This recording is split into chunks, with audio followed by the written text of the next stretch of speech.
Past perfect passive tense, past का सबसे आखिरी टेंस, और इसका इस्तेमाल हमारी लाइफ में कब, कहाँ और कैसे होता है, आज हम वही डिस्कस करेंगे।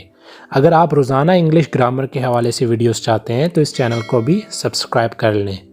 तो चलिए शुरू करते हैं पास्ट परफेक्ट पैसिव की डेफिनेशन और स्ट्रक्चर वगैरह से।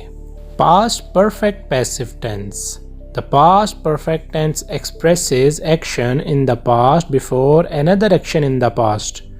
जैसा कि आपको मैं पहले भी बता चुका हूँ, डेफिनेशन एक्टिव हो या पैसिव हो, चाहे दोनों की सेम होती है। तो यहाँ भी डेफिनेशन सेम है, यही एक्टिव की भी डेफिनेशन है, लेकिन फ़र्क स्ट्रक्चर में आ जाता है। तो आइए स्ट्रक्चर देखते हैं।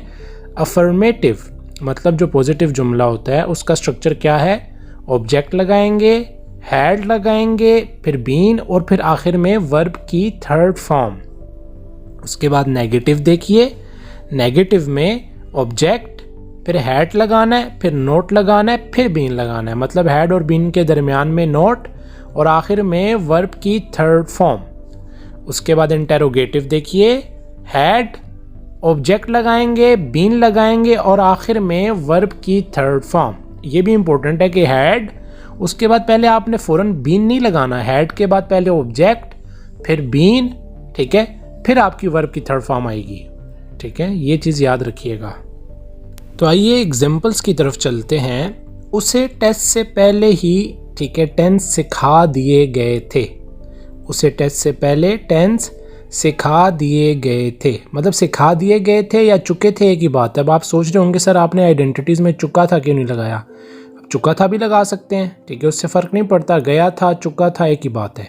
She had been taught tenses before test.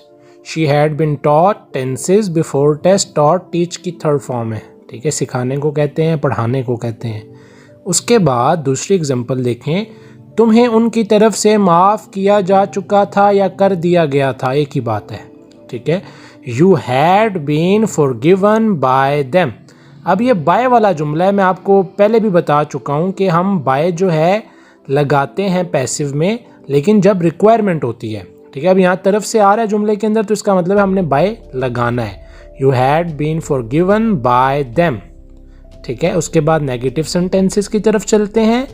उनको शादी पर नहीं बुलाया गया था या नहीं बुलाया जा चुका था, ठीक है। ये चीज़ याद रखनी है आपने, क्योंकि आपके माइंड में एक क्वेश्चन आ रहा होगा जो स्कूलों में पढ़ाया जाता है कि चुका था, चुकी थी, पास्ट परफेक्ट होता है। ऐसी बात नहीं है, ज़रूरी नहीं है कि चुका था, चुकी थी होगा तो तब ही पास्ट परफेक्ट होगा।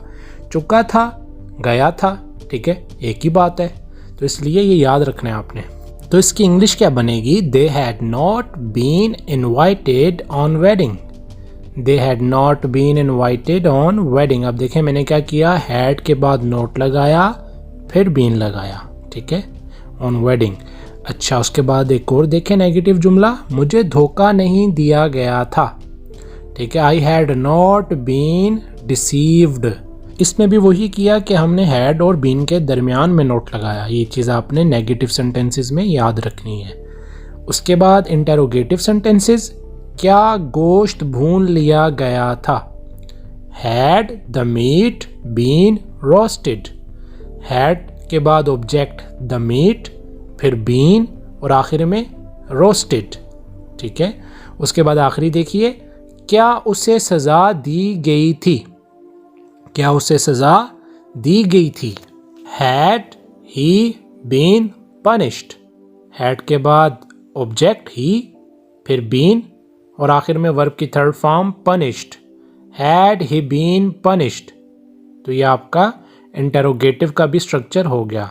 तो उम्मीद करता हूँ आपको ये टेंस बहुत अच्छे तरीके से समझ आ गया होगा। आज हमारे पास्ट के भी टेंसेस ख़त्म हो गए हैं पैसिव के। आपको मेरी डिस्क्रिप्शन में प्लेलिस्ट में सारे टेंसेस मिल जाएंगे। एक्टिव की भी प्लेलिस्ट पड़ी हुई है और पैसिव की भी, तो आप वहाँ से देख सकते हैं। अब इंशाल्लाह हम फ्यूचर के पैसिव स्टार्ट करेंगे, लेकिन उसके लिए आप चैनल को सब्सक्राइब कर लें ताकि ऐसी वीडियोज़ आपको रोज़ मिलें। तो मिलते हैं नेक्स्ट वीडियो में।